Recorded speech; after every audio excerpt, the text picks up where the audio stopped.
Picture this. Your next seat passenger in the bus sneezes. You discover he's HIV positive. Do you stand the risk of contracting HIV? No. It's not true.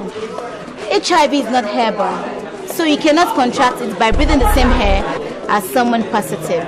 It's a myth. Busted.